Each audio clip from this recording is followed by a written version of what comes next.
पंजाब के निगरान वज़ीर आला सैयद मोहसिन रज़ा नकवी ने साबिक वज़ीर आला चौधरी परवेज़ इलाही के दौरे हुकूमत में दिए गए ठेकों से मुतालिक रिकॉर्ड तलब कर लिया है। तमाम सूबाई महकमों को ठेकों से मुतालिक रिकॉर्ड ऐवान वज़ीर आला को जमा कराने की हिदायत दी गई हैं। चौधरी परवेज़ इलाही के दौरे हुकूमत में गुजरात और मंडी बहाउद्दीन के लिए 128 अरब रुपए की मालियत के तरक्याती मंसूबे मंजूर किए गए थे। इस हवाले से निगरान वज़ीर आला ने chairman planning and development board की सरबराही में 5 रुकनी इंक्वायरी कमेटी भी तश्कील दे दी है। यहाँ ये सवाल काबिल गौर है कि क्या निगरान वज़ीर आला के पास ऐसा कोई इख्तियार है कि वो किसी मुंतखब हुकूमत के मंजूर करदा मंसूबों और उसके इक़दामात के खिलाफ तहकीकात का हुक्म दे सकें, क्योंकि आईन पाकिस्तान के तहत निगरान हुकूमत की सबसे अहम जिम्मेदारी मुकर्ररा मुद्दत में इलेक्शन कराना है। क्या निगरान वज़ीर आला के लिए जिम्मेदारी कम है कि मुल्क को मुआशी और सियासी बहरान से निकालने के लिए बर वक्त और इंतखाबात कराएं? हबीब साहब, क्या निगरान वज़ीर आला को आईन ये इस्तेहकाक देता है? देखिए उस्मा, जब पाकिस्तान में ये निगरान वज़ीर आज़म या निगरान वज़ीर आला का काम शुरू हुआ तो ये सबसे पहले बुनियादी तौर पे शुरू हुआ था 8वीं तरमीम के तहत, जिसमें ज़ियाउल हक साहब ने ये तरमीम रखी थी कि अगर असम्बलियाँ तोड़ दी जाएँ तो बीच में निगरान वज़ीर आज़म भी बनाया जा सकता है। और इसी उसूल के तहत उस वक्त 58(2) भी हुआ करती थी और बीच में निगरान वज़ीर आज़म बना करते थे, निगरान वज़राए आला बना करते थे। हत्ता कि 1988 में जब उन्होंने असम्बलियाँ तोड़ी तो खुद जनाब नवाज शरीफ साहब पंजाब के निगरान वज़ीर आला थे। अब होता ये था 90s में कि निगरान वज़राए आला और निगरान वज़ीर आज़म लगाए ही इसलिए जाते थे कि जिस पार्टी को हुकूमत से निकाला गया है या जो पार्टी हुकूमत से निकली है, दरअसल उसका, वो पंजाबी में कहते हैं ना, उसकी मंजी ठोकी जा सके। अच्छा। उसका बेड़ा गर्क किया जा सके। मिसाल के तौर पे आपको याद होगा कि 1996 में फारूक लगारी मरहूम सदर हुआ करते थे पाकिस्तान के, तो उन्होंने मोहतरमा बेनज़ीर भुट्टो की हुकूमत तोड़ दी थी और मेराज खालिद साहब मरहूम वो हमारे निगरान वज़ीर आज़म बने थे। मलिक मेराज खालिद साहब के एक एडवाइज़र थे, आज का बहुत बड़ा नाम है। वो एडवाइज़र जब बने वो साहब, अब चलिए मैं क्या कहूँ, मेरे सीनियर हैं नजम सेठी साहब। अच्छा। नजम सेठी साहब एडवाइज़र बन गए मेराज खालिद साहब के on political affairs and accountability. और उसके बाद उन्होंने पाकिस्तान के अंदर वो जो निगरान वज़ीर यानी निगरान वज़ारत उज़्मा या निगरान हुकूमत का जो दौर था उसको बाकायदा तौर पर इस्तेमाल करने की ये रस्म डाली कि जिस पार्टी, उस और इस केस में पीपल्स पार्टी, इनको तो पूरी तरह तबाह बर्बाद कर दिया जाए। अच्छा। अब एक तो फारूक लगारी साहब ने करप्शन के इल्ज़ाम पे वो हुकूमत तोड़ी थी और उसके साथ फिर जब नजम सेठी साहब आए तो उन्होंने इसको, एक आदमी तो बहुत बड़े हैं, बहुत ही बासलाहियत है, तो उन्होंने इसको एक आर्ट का दर्जा दे दिया। आर्ट का दर्जा आप पूछे कैसे दिया? उन्हीं के दौर में आपको याद होगा कि BBC पे एक फिल्म बनी, डॉक्यूमेंट्री बनी, जिसमें मोहतरमा बेनज़ीर भुट्टो और सदर आसिफ अली जरदारी के बारे में ये बताया गया कि किस तरह हंड्रेड्स ऑफ डील्स में इन्होंने पैसे बनाए, मुबैना तौर पे। अच्छा। अब उस डॉक्यूमेंट्री के बनवाने में किस किस का हाथ था? उस वक्त की हुकूमत का भी हाथ था, जो निगरान गवर्नमेंट थी। अब बात यह है कि निगरान का तो कभी ये हाताए अमल ही नहीं होता कि वो इतना दूररस काम करे कि वो आके खुद को मोतसिब करार दे ले और फिर अपने से पहले वाली हुकूमत का एहतसाब करना शुरू कर दे। अब मसला ये है कि जनाबे मोहसिन नकवी साहब जब हमारे वज़ीर आला निगरान बने हैं तो इनका कानून क्या है, इन्हें देखना चाहिए ना। उस वक्त जब 18वीं तरमीम हो रही थी तो उसमें निगरान वज़ीर आज़म और निगरान वज़ीर आला का कॉन्सेप्ट क्यों दिया गया था? उसकी वजह यह थी कि पीपल्स पार्टी और PMLN एक दूसरे पर भरोसा करने के लिए तैयार नहीं थी और उनके सामने निगरानों का तजर्बा मौजूद था। जब निगरानों का तजर्बा उनके सामने मौजूद था तो इस बुनियाद पे ये फैसला हुआ कि हम ऐसे शख्स को निगरान वज़ीर आला या वज़ीर आज़म बनाएंगे जो दोनों में से किसी पार्टी का भी ना हो और वो खुद भी इलेक्शन ना लड़े। ठीक है, ये इंश्योर किया गया। अब मसला ये है कि यहाँ पे आके हमारे जो निगरान वज़ीर आला हैं, अगर ये हाथ डालते हैं एहतसाब के किसी भी हवाले से या कोई ऐसी सेलेक्टिव काम करते हैं جس کے نتیجے میں کسی دوسری پارٹی کو یہ تاثر جائے کہ دراصل انہیں بدنام کرنے کی یا ان کی ویلیفیکیشن کیمپین کی کوشش ہو رہی ہے، تو اب آپ ذرا تصور کریں نا کہ پھر الیکشن کے بارے میں کیا سوچا جائے گا۔ صاحب پہلے دن سے شور مچا رہی ہے، ان کی تعیناتی کے وقت سے دیکھیے شور مچا رہی ہے۔ تعیناتی کے وقت سے اگر شور مچا رہی تھی تو اس کا مطلب ہے کہ پہلے تو وہ پولیٹیکل بات تھی، اب تو ایسا لگتا ہے کہ جیسے یہ درست بات ہے۔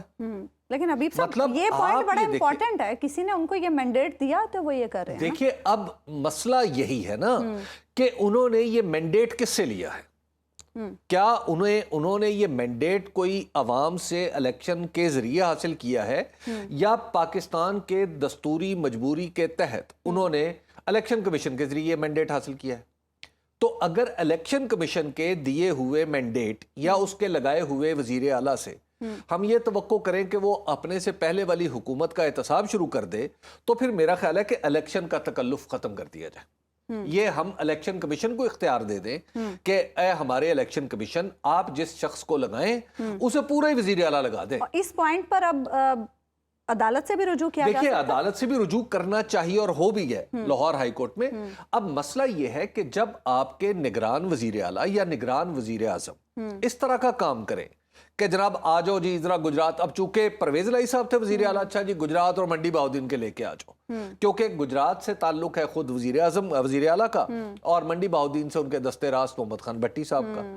اب جب آپ انہیں اس طرح وچ ہنٹ شروع ہو جائے گا، ٹھیک ہے میں کوئی صفائی نہیں دے رہا نہ سابق وزیر اعلیٰ کی نہ ان کے دستے راست کی، میں کوئی صفائی نہیں دے رہا، لیکن مسئلہ یہ ہے کہ اس موقع پہ جب ایک طرف اسمبلیاں ٹوٹ چکی ہیں، الیکشن دستوری طور پہ اناؤنس ہونے والے، یا تو وزیر اعلیٰ صاحب یہ بھی بتا دیں کہ جناب آئندہ اکتوبر تک الیکشن نہیں ہوگا، میرے ساتھ 10 مہینے کا میں 10 مہینے کا وزیر اعلیٰ ہوں، تو لہٰذا اس 10 مہینے میں جو میرے دل میں آئے گا میں وہ کروں گا، اور میں سارے وزیر اعلیٰ کے اختیارات استعمال کروں گا، تو بسم اللہ، اس کے لیے ایک پریس کانفرنس ہی کافی ہے، ایک ٹویٹ کافی ہے، ایسی باتیں ٹھیک ہے نا۔ چھوڑی جاتی ہیں۔ اب مسئلہ یہ ہے تو جب بتائی نہیں جا رہی تو پھر ہم کون ہیں؟ پھر ہم عوام نہیں ہیں اس ملک کے؟ بھائی وزیر اعلیٰ ایک پنجاب کے اندر رہنے والے شخص کے طور پہ آپ کا میرا حق ہے کہ ہمارا وزیر اعلیٰ ہمیں جواب دہ ہو، لیکن یہ جو الیکشن کمیشن کا بنایا ہوا، بھائی الیکشن کمیشن کا بنایا ہوا وزیر اعلیٰ پھر الیکشن کم از کم الیکشن کی سینکٹیٹی تو برقرار رکھے نا۔